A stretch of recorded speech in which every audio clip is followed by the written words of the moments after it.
Hello my friends, it's the Game Boy Geek here. Today, it's all about the lily pads. We're going to be jumping from pad to pad. We're going to be placing frogs and bullfrogs. We're going to be taking each other out. Today we're looking at bullfrogs. This is sort of a strategy card game with 2 to 4 players. It takes about 30 minutes to play. Now today we're going to do a rule school. I'm going to allow you to dive right in and jump right into this game and be able to play it without having to read over the rules. And hopefully I'll give you these all verbatim. So let's take a look how it plays. I'll see you on the other side.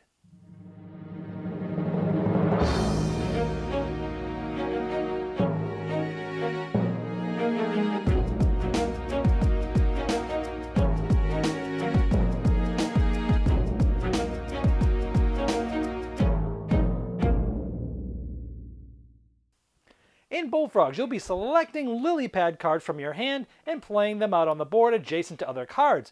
You'll be knowing how many actions to take by your cards, which will allow you to place frogs and or bullfrogs to different cards in the same rows or columns of where you placed your card. And you'll be trying to win battles once cards are full, and you'll be getting points for winning those battles, as well as extra points for doing things for your own color. You'll be sending other frogs off when battles win, and when lily pads sink after a battle, things will be moving around. You'll also be trying to get a majority on the log card for extra points at the end of the game, and it's a battle of wits, abstract strategy, and colorful frogs and lily pads. But you need to be careful, because just when you think you know what you're doing, an opponent will play a card which will allow them to move an opponent's figure over, and then they can make other players take cards away from you when you least expect it. Score points at the end of the game by having the most won battles with points, trying to get the ones of your same color, and by winning the last battle on the log. At the beginning of Bullfrogs, you're going to select a color. In that color, you are going to take all 14 frogs of that color, 2 bullfrogs, 10 lily pad cards, and a player aid of that color. For any players that are not playing a color, just take those components and cards and place them back in the box. If you're playing with 4 players, look through your lily pad deck and randomly take out one of the cards that has 3 lily pads on the top left-hand corner. Each deck will have 5 of these cards. Randomly take one of them, take it out of the game, and then shuffle the rest of these cards back in with your lily pad deck. Next, you'll find the 5 gray-backed lily pad cards. You're going to flip these over to create a picture to start the board. Once you've flipped them over, you place them in a cross that looks like this. There's a log card in the middle, and there's a yellow flower. You can see this yellow flower mates with this one. On this card, you can see the bottom right of the log goes with the log here. On this one, the top left of the log, you can tell attaches to the top right of the log card. And this one you can see has no log and just goes on the top, and you sort of assemble it like a puzzle. Now you're ready to start the game. Each player will then shuffle their lily pad deck if they haven't done so yet, and then they will draw the top 3 cards into their hand and keep them secret from other players. The youngest player will go first. Now these cards are usually in your hand secret from other people, but the first thing you'll do on your turn is play one of these 3 lily pad cards. Now to get you oriented with these, there's a few things you need to see here. This is obviously from the blue player because everything here on here is blue. On the top left shows you a number of lily pads. When you play this card, this is how many actions you'll get to take. So if I play one of these 2 cards, I'll get 2 actions. If I play this one, I'll get 4 actions. This shows how many spaces are on this lily pad, and meaning how many frogs will be able to go on this card. And on the bottom right, it shows how many points this card is worth if a battle on this card is won. So let's show you how you play a card. When placing a lily pad card, it has to be adjacent to at least one other card. Adjacent is next to it. You cannot place it like this, just diagonal, because this is not adjacent to any card. You can't place it way out here in the middle of nowhere. It has to be touching adjacent to at least one other card on the board. Then, once it's placed, you can take up to the amount of actions that are here. Now, since I played a card with 4 lily pads, I get 4 actions. Whenever taking actions, there's 2 types of actions you can take. Either deploying and or sabotaging. Any combination of those, I have 4 actions to do that. Let's just focus on deploying right now. When you deploy, you can place frogs or bullfrogs in the horizontal row that this card is placed, and or the vertical column that this card is placed. You can never place a bullfrog or a frog on the card that you've placed. You also can never ever place, for a placing action, onto the log. So I placed a card here, And I can place basically, let's say, a frog here, a frog here, a frog here, and a bullfrog here. You can never place more than 2 frogs or bullfrogs or combination of those on the same card. So I could not have placed 3 on this card because you can never place more than 2 figures on a card. So I placed 2 figures here, 2 figures here. Both of these are frogs. This is a frog, and this is a bullfrog. We'll get to the differences later. And that would have been my 4 actions. If there were other cards down this row or out this way, or more cards up this column or down this column, I can spread them out any way I like. They just have to be in the same row and or same column of where I placed my card. If at this point any of the cards are completely full with figures, then you would score a battle and see who wins it. Otherwise, you would just draw a lily pad card from your deck back into your hand to fill it back to 3, and then it would be the next player's turn.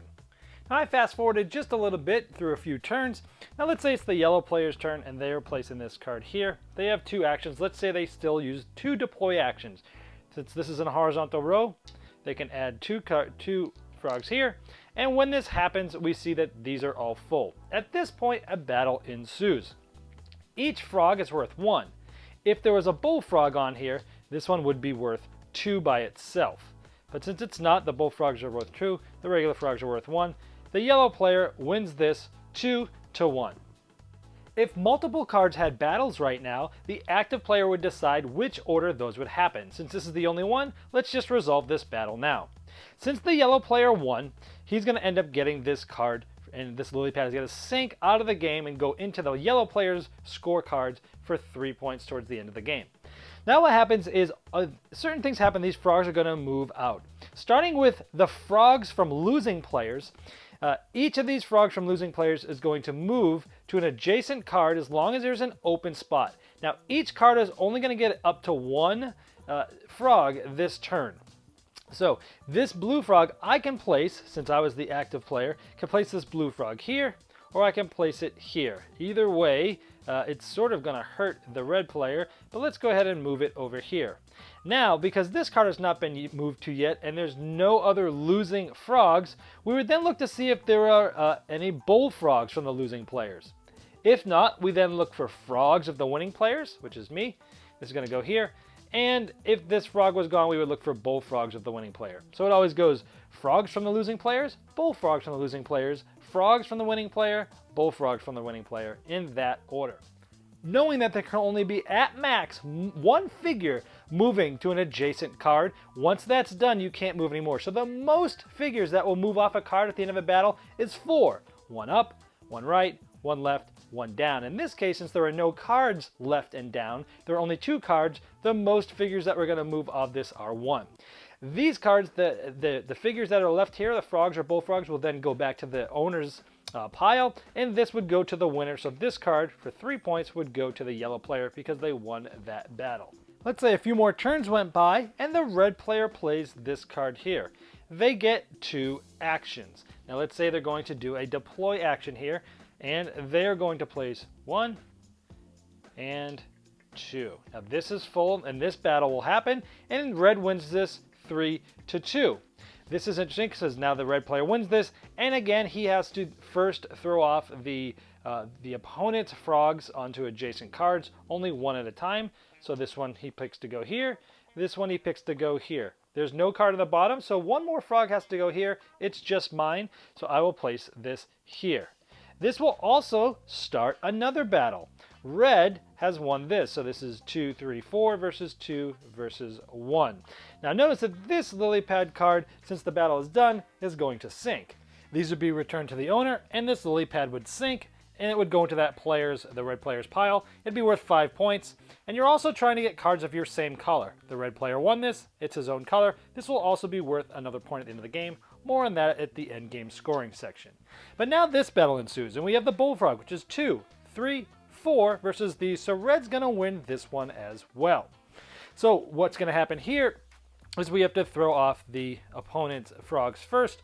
So let's throw this one here, and then this is how you get frogs onto here. So I won this battle, and it helped me out, but it also helped out one of my opponents because they got on the log. This is going to be worth points at the end of the game as a battle in itself. And so the rest of these are now going to have to go away to their respective owners, and the red player would also get this 6 card in their scoring pile as this lily pad would sink. Now let's fast forward a little bit. Let's say it was red player's turn again, and we play here, and we're going to do another deployment action here. So let's say he puts a bullfrog here. I want to show you what happens to the tie, and he has 2 more actions, and let's say he goes 1, 2. Now there'd be a battle here. Now ties are not very good to win, so it's really good to set yourself up so that an opponent, at the best, they can tie you, because at the end of this tie, nobody will win this card because it's a tie, but for the sake of conquering this battle and finishing it, the active player is the one who is considered the winner, even though you won't get this card. That's bad because even though red just tied this with 2 for the bullfrog, 3 and 4, 2, 3, and 4, it's tied.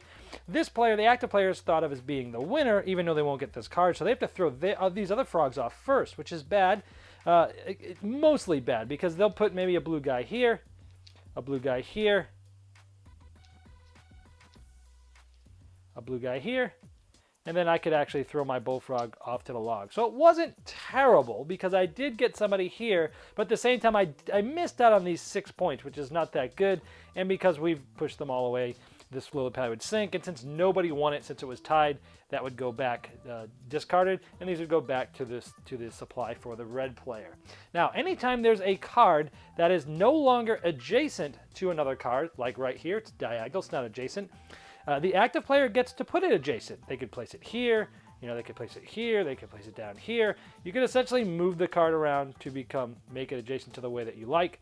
And then that would be the end of that player's turn. Now I want to show you a new action. Let's say it's the yellow player's turn and they drop this card down here and we see 4 actions. Up until this point, I've been showing you all deployment actions. Now I'm going to show you this sabotage action.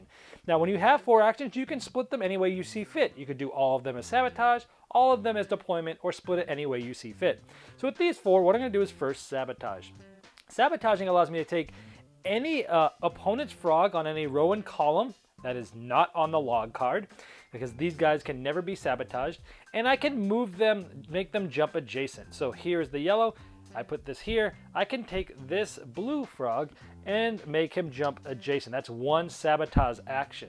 Now, maybe I can also place one here, another one here, that's my 3rd action, and for my 4th action, maybe I go there. Now the battle here would ensue, which I would then win like normal because I have 2 and 3 and they only have this. So I would win this card and I would maybe jump this one to here and this one to here, and these would go back to the respective owners as shown before, and I would collect this for 5 points. And then this one, maybe, boom, maybe I slide it in like this, and that would be into that turn. Now another thing is when you're sabotaging, you can never sabotage a bullfrog. So I placed this here. I could not take an opponent's bullfrog and make him jump somewhere adjacent because bullfrogs can never be sabotaged, and any frogs on the log card can never be sabotaged, and that's how you use both of those actions together. And this continues and the game ends as soon as the last player plays the last lily pad card and then it's all over. Then we go to endgame scoring, and using your little player aid here, we look at the points in your scoring pile. So I would have 5 and 3 and 5 and 6, and so I would have 19 points there. We also get 1 point for every lily pad that's in my color. I was red, so 1 and 1 because both of these were red cards, so now I have 21 points. We would then get 1 plus 1 for each frog on the player's color on the log card. So here I have this, so that would be 22. I'd get 2 more points for having the bullfrog there, so that would be 24. And then I would actually win this because I have 3 points and I would get 3 more for 27. And so that's how you add it up. The battle acts just like another battle for this win points there, and whoever has the most is the winner. All right, well that is Bullfrogs. I hope you got a good feeling of how the game works. You can use the timestamps in this video to help get you where you need to be if you need to review something. And if you have any questions, just leave them as a comment on this video and I'll try to do the best I can at answering them.